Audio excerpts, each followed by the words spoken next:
कि खांसी जैसे खांस के जैसे किसी के सामने कफ फेंको, एक मतलब अपने आप में भी शर्म आता था, किसी अच्छे जगह जाने का दिल नहीं करता था, कुछ नहीं करता था मन। फिर लोग मेरे बच्चे को भी जूठा बोलते थे कि जूठा मत देना खाने के लिए। जैसे लोग बोलते थे अपने बच्चे को अपने पास मत सुलाना, अलग ही सुलाना। उसके बाद फिर इस तरह से सुनते सुनते जैसे मेरे अंदर ही अंदर मेरी आत्मा मुझे ही बोलने लगी कि क्या मैं जैसे मुझे कोई बीमारी पकड़ लिया हो, जैसे अपने आप में शर्म आती थी।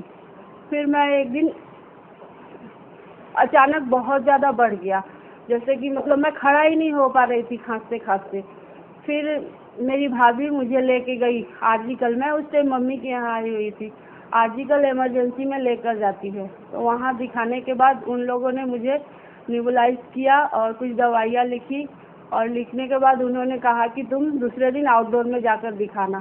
मैं फिर भी इग्नोर कर देना चाहती थी, लेकिन मेरी मम्मी ने ज़बरदस्ती कहा कि नहीं, इस तरह से तुम हमेशा इग्नोर करते रहती हो। तो फिर मैं गई, फिर मैं आउटडोर में दिखाने गई। फिर जब वहाँ डॉक्टर से बात की, डॉक्टर ने कहा कि ये कोई, मैंने डॉक्टर से बहुत मायूस होकर कहा कि क्या मुझे कोई बीमारी हो गई है। उन्होंने कहा नहीं, ये कोई बीमारी नहीं है, ये एक तरह की एलर्जी है, जो लंग्स में कफ जमा होने की वजह से जो चेस्ट जो होता है फूल जाता है और लाल हो जाता है, उसी वजह से सांस लेने में तकलीफ होती है। तुम थोड़ा भी ये नहीं करना कि ये कभी ठीक नहीं होगा, ये कोई ऐसा बीमारी हो गया है कि तुम सारा ज़िंदगी ये करते रहोगी।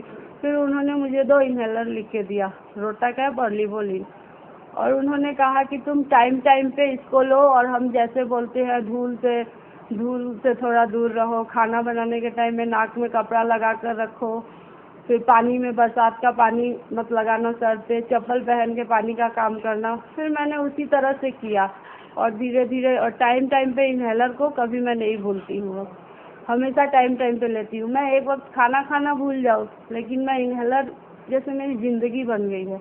इसीलिए मैं कहना चाहती हूँ, और इससे मुझे भी समझ में आया कि ये कोई छुआछूत की बीमारी नहीं है, और आज मैं इन्हेलर को समय समय पर लेती हूँ, और उससे मैं पहले से बहुत बेहतर हूँ। अब मैं पहले की तरह, पहले तो मैं बस घर में ही इधर उधर करते टाइम बिता देती थी, लेकिन आज मैं बाहर जाकर भी काम कर सकती हूँ।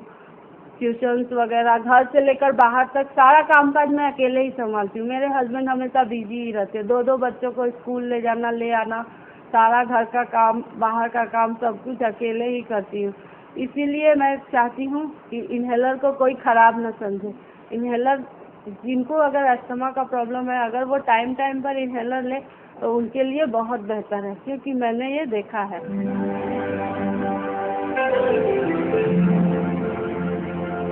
আমার ওয়াইফের বিয়ের পর থেকে ভীষণ প্রচণ্ড পরিমাণে ঠান্ডা লাগতো। আমি বিভিন্ন রকমের ডাক্তারকেও দেখিয়েছি, ডাক্তাররা বিভিন্ন রকমের অ্যান্টিবায়োটিক এবং বিভিন্ন রকমের সিরাপ খাইয়েছিল। তা খাওয়ানোর পরেও দেখি দিনের পর দিন এই জিনিসটা প্রতিনিয়ত বেড়েই যাচ্ছে। প্রেগনেন্সি হওয়ার 1 বছরের মাথায় গিয়ে আমার খুব শ্বাসকষ্ট, একদিন রাত্রিবেলা খুব দম বন্ধ হয়ে আসছে, আমি শ্বাস নিতে পারছি না, বাড়ির লোক সবাই চিন্তা হচ্ছে।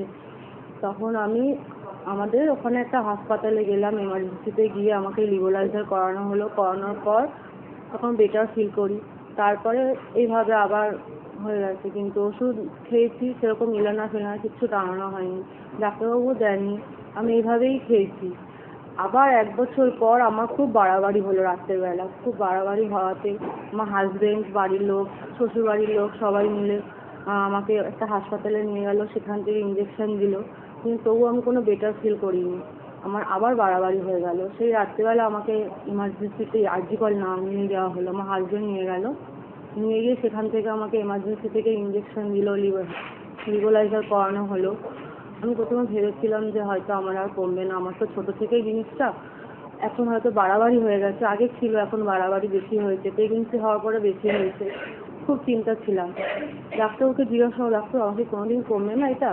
ডাক্তারবাবু আমাকে বোঝালেন, না এটা একটা কোনো ছোঁয়াচে রোগ না, কোনো বাজে রোগ না, এটা তুমি এইটা লিবোলাইজার টানো, টেনে তুমি লিবোলাইজার টানো, কিন্তু ইলেনার টানো, দেখবে তুমি খুব ফিল করবে, খুব বেটার ফিল করবে। তখন আমাকে ইলেনার দিলেন।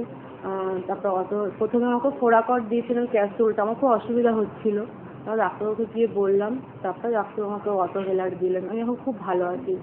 আমি এই মেশিনটা টেনে আমার এখন খুব আমার সাশ্রয় হচ্ছে, আমার এটা দামও থেকে সাশ্রয় হচ্ছে, কিংবা আমি সময়ও পাচ্ছি নিতে, আমার বেশি টানতে হচ্ছে না, আমি যখন তখন কাজে ফাঁকে আমি একবার টেনে ফেলছি, আমার সেই অসুবিধাটা আগের মতো হচ্ছে না। আমি এটা খুব ভালো আমি পেয়েছি, ডাক্তার আমাকে খুব ভালো দিয়েছি, যতটা ওষুধ দরকার আমার ততটাই যাচ্ছে, আমার ক্যাপসুল ভরতে হচ্ছে না, মেশিনের অসুবিধা হচ্ছে না, আমার খুবই অটোহেলারটা আমি পেন খুবই খুশি হয়েছি যে আমার এটা সময়ের সঙ্গে সঙ্গে আমি এটা তাল মিলিয়ে চালাতে পারছি, এটা আমার পক্ষে খুবই ভালো হয়েছে।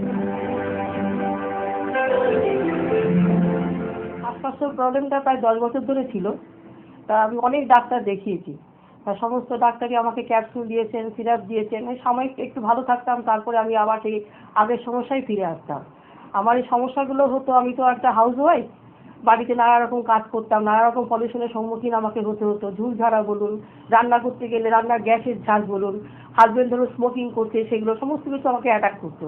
তারপরে ধরুন আমি যেরকম বুক ফেয়ারে যেতাম ময়দানে, সেই বুক ফেয়ারে গেলে সেই তার পলিউশন, সেই যে ধুলোটা, আগে এখন না অন্য জায়গায় হয়েছে, আগে তো ময়দানে হতো, সেখানে বুক ফেয়ারে গেলে সেই ধুলোটা আমি যে বাড়িতে আসতাম দেখতাম সেই প্রবলেমটা আমার হঠাৎ শুরু হলো। তাই এরকম যখনই এরকম হতো, রিলিফ পাওয়ার জন্য আমি আজ এই ডাক্তার, কালকে ওই ডাক্তার, সেই ডাক্তার, অনেক ডাক্তার দেখিয়েছি। সমস্ত ডাক্তার আমাকে যেরকম ওষুধ খেতে বলেছে আমি খেয়েছি, কিন্তু খুব একটা বেশি ভালো থাকতে পারিনি। কিন্তু এই বছর 3 ধরে আমি একদিন ডাক্তারের কাছে গিয়েছিলাম, উনি আমাকে ইনহেলারের অ্যাডভাইসটা দিলেন, দিয়ে বললেন যে, আমি বললাম এটাতে কোনো সাইড এফেক্ট নেই তো? তা বললেন যে না, এটাতে কোনো সাইড এফেক্ট নেই, তুমি এটা ইউজ করো, দেখবে তুমি ভালো রিলিফ থাকবে।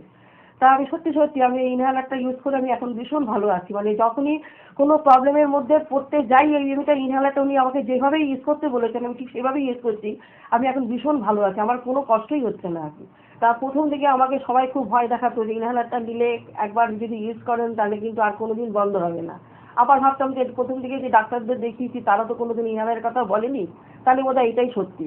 কিন্তু একবার আমার একটা পুজোর সময় এত বেশি মারাত্মক হয়ে গেছিল যে আমি শ্বাসটা পুরোভাবে নিতে পারছিলাম। তারপর আমি একটা ডাক্তারের কাছে গেলাম, একজন ডাক্তারের নাম জেনে সেই ডাক্তারের কাছে গেলাম। উনি আমাকে সঙ্গে সঙ্গে অ্যাডভাইস দিলেন যে আপনি সেই তাতে যাতে আপনি ইনহেলারটা ইউজ করুন। কোনো ওষুধও উনি দিলেন না, অদ্ভুত ব্যাপার, এত ইঞ্জেকশন দিল তাতেও আমার করলো না, কিন্তু ইনহেলারটা নেওয়ার পরেই আমি দেখছি যে আমি ঠিক সেই আগের মতো সুস্থভাবে শ্বাসটা নিতে পারছি, আমার শ্বাস বন্ধ হচ্ছে না। তা আমি 2011-তে আমি সিকিমে ঘুরতে গিয়েছিলাম। তা আমাকে তো হিল স্টেশনে ঘোরা বারণই হয়ে গিয়েছিল, বাড়ি থেকে সবাই অবজেকশন করছে, না তুমি যেও না, তুমি যেও না। তা নিজেই জবরদস্তি গেলাম, ইনহেলারটা সঙ্গে নিয়ে গেলাম। কিন্তু বিশ্বাস করবেন না, হিল স্টেশনে এত জায়গায় আমি ঘুরেছি, কিন্তু ইনহেলারটা আমাকে কোথাও ইউজ করতেই হয়নি। সামনে পুজো আসলে জানেন তো বাঙালিদের মধ্যে অনেক রকম নিয়ম আছে, ঘর বাড়ি পরিষ্কার করা, সবই তো করছি, হাউস ওয়াইফ, আমাকে সবই করতে হয়, সেই ঝুল ঝাড়া থেকে আরম্ভ করে রান্না করা থেকে আরম্ভ করে এই টু জেড আমাকে সবই করতে হয়, কিন্তু আমাকে কোনো প্রবলেমের সামনে করতে হচ্ছে না, আমি সত্যি ভালো আছি।